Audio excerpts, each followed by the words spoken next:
Florida, Utah, Thursday night. That's a decent game. Well, kind of. I'll get into that in just a second. Hey, I'm Brian Knight. I am not Bobby Durkins here. Well, as I said, not here. I do appreciate you for joining me. If you're new to the channel, hit the subscribe button and turn on the notifications. There's something about Utah football when I think about them that kind of intrigues me. I've always wanted to visit the state of Utah. Seems very pretty. I've even wanted to visit their rivals of the Holy War, BYU, to see their stadium because Utah is just and of course the Southerners we don't say Utah, we say Utah, like there's a W at the end. But anyway, but what really intrigues me about them is that Kyle Whittingham has been with the team for 18 years, one of the longest running tenures in college football. I mean, this is a sport that changes coaches like underwear.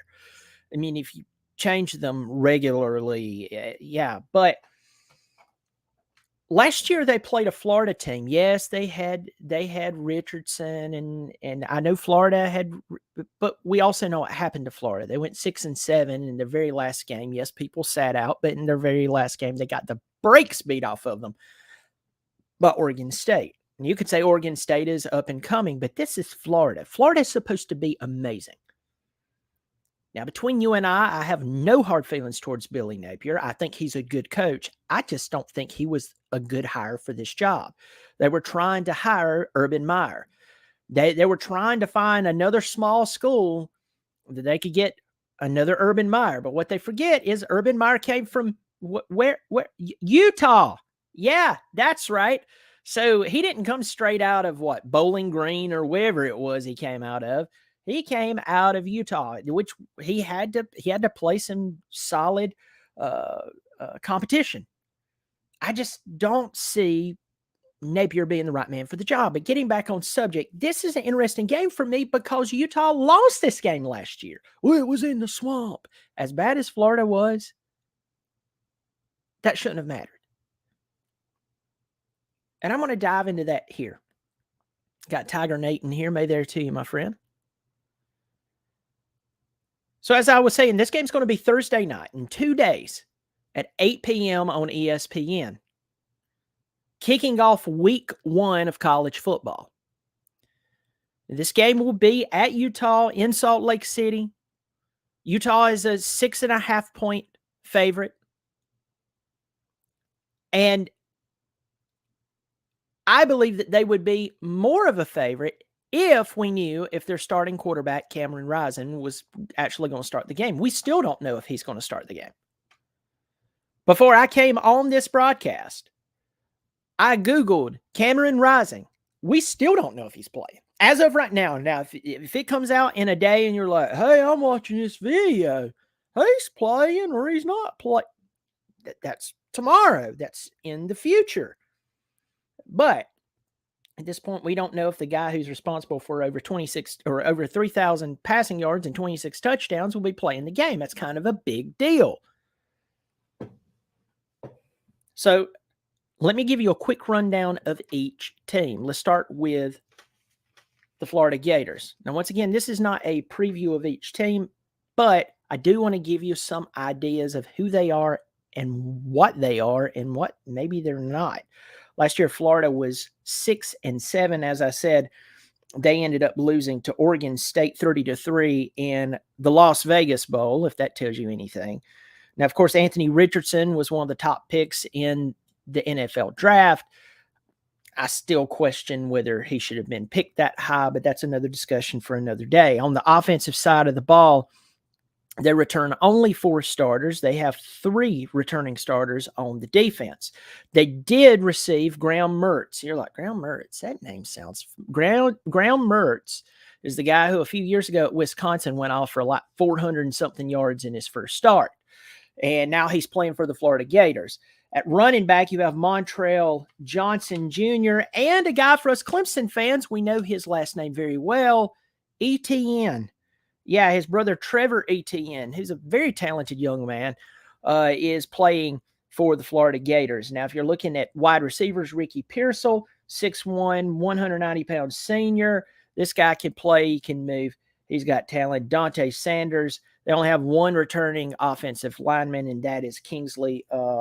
His last name is very difficult to say. He should play for Clemson because I've about gagged to death trying to say a lot of the Clemson rosters names. But anyway, on the defensive side, you only have a few different starters that are returning. Princely, Umamalil, and I have no clue. Shamara James, Jason Marshall Jr. Thank God that was easy to pronounce. So you step back and you look at the Florida team and you go, hold on, they're 6-7. They're 6-7. They lost their defensive coordinator to the NFL, and they have a new defensive coordinator, Austin Armstrong. Okay? So this guy, he's 29 years old. He's coming in. So that's going to be a big deal for this game. Now we go to the Utah Utes. Last year, they were 10-4. They lost 35-21 in the Rose Bowl against Penn State. Kyle Whittingham, 18 years. He's done some really good things there. He's also had some moments where you're sitting there scratching your head going, what's going on with him? Where's the consistency? Now, one of the great things that he did last year is he owned USC. Now, he beat USC in the very first game 43-42. You remember I mentioned something about consistency? Yeah, the week before that, he lost to UCLA. But one of my favorite games of the year is when they went into the Pac-12 championship, played USC. USC was actually beating them at one time. And then Utah absolutely beasted them to a 47-24 win. Now, I could be wrong on the timeline, but I'm pretty sure this is the same game that Caleb Williams painted F Utah across his fingernails. Some people says, other than that, why wouldn't you want him to be the leader of your NFL team? Did you watch him against San Jose State, how he hopped up off the ground and he acted like a teenager? Like, man, y'all supposed to be guarding me better. Well, maybe so, but it was just that. It's just that attitude that we see out of players that we've seen 100 times out of other schools, out of different eras, even recent eras, that they end up bringing a lot of baggage with them. I'm sorry, I can spot it a mile away, and a lot of people doesn't like it, but with people's attitudes, I'm pretty doggone spot on, and I don't trust it. But anyway, on the offensive side of the ball, where they returned 6 players, including Cam Rising, who we have no clue whether he's going to play or not. I'm going to butcher this. They lost a fantastic tight end, Dalton Kincaid, who is ridiculous. They lost him, but they have a 6'2", 220-pound senior, Brent Queeth. I have no clue if that's his name. Thomas Yasmin. He's 6'5", 250, and they're going to split the duties. Also, they have 3 returning offensive linemen. Now, on the defensive side of the ball, they do have 6 defensive starters returning. They do add a transfer from Ole Miss, Miles Battle. That'll be a big deal. And Jaquindon Jackson transferred from Texas last season as a quarterback, but he became a running back for them. That's kind of cool.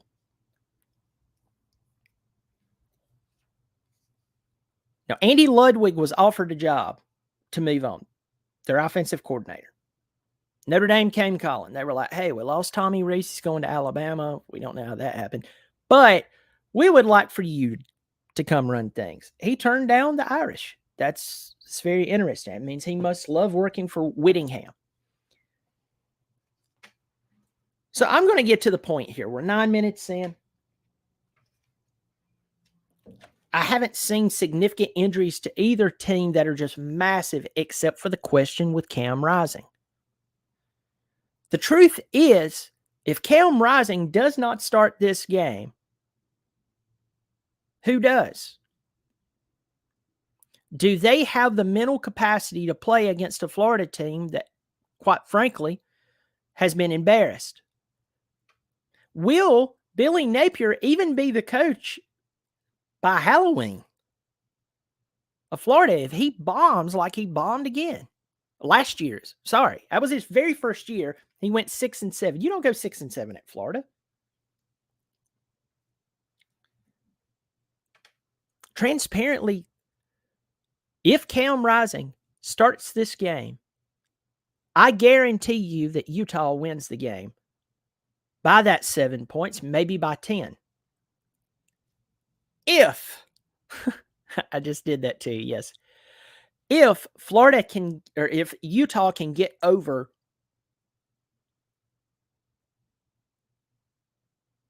their intimidation level with the name Florida.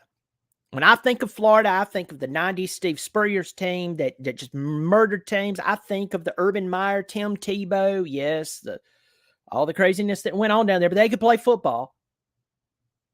That's what I'm thinking about. I don't think about Ron Zook. I don't think about this mess. I think about Florida. They are a shell of history, and if you've heard me talk about this, you know what I'm talking about. If you don't know what I'm talking about, you're like, a shell of history. Brian, please explain, what does that mean? I'm glad to. A shell of history means that you're a team that used to be really, really good. In fact, used to mutilate other teams. You have the same jersey. You have the same name. You play at the same stadium. You play in the same conference. You have the same fight song. If you go to their stadium, you'll see the retired jerseys of all the greats. You will even get good recruits here and there just because of your brand, your logo. But at the end of the day, you're not that team. You are a shell of history. You look like history, but you're good playing, it's also left in history.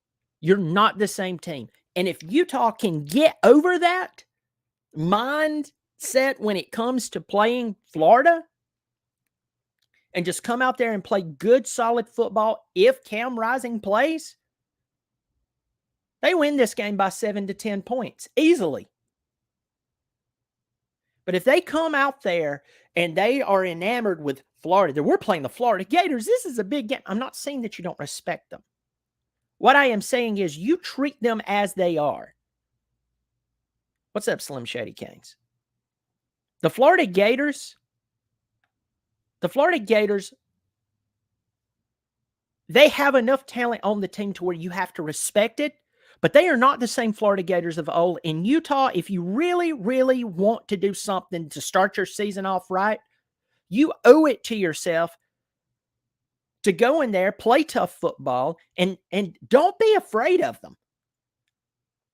If this was 1995 Florida, I would say you have a problem on your hands. If this was the Tim Tebow years, you have a problem on your hand. You might get shot in the parking lot by the tight end. But I mean, but this Florida team, do yourself a favor, line up man to man, don't be scared, and you win by 10 points easy. Especially if you do that and Cam Rising plays. I call Utah somewhere. If Cam Rising, so I'm going to give you two scores. If Cam Rising starts, they're going to win. They're going to win this game somewhere in the 27 to 17, 27 to 21 kind of range. If Cam Rising doesn't start, we could see Florida maybe inching up there, getting the win. Maybe to the tune of 21-17, 24-21. And I hate to leave you there, but I'm telling you, we don't know if Cameron Rising's playing or not. That's kind of sort of a really, really big deal. You need to know if the man is starting, because if the man is not, unless you dig into the rosters and you're a Utah fan, none of us knows who their quarterback is. And that's a big problem. So that is my prediction for the game. Everybody, thank you for joining me on this. I'm trying to make the videos a little shorter, try to get to the point, but try to give you enough information to where you can dive in and kind of understand who's playing for who's doing what's their history, and what's coming up. So I do appreciate all your feedback. Do pass this along in your football forums. And if you haven't subscribed, please subscribe, because guess what? It's free, and it does help out the channel. Folks, we have week 1 college football here. Folks, we have got it. It is awesome. I am glad that we are finally here. I look forward to seeing you very soon. And as always, go Tigers.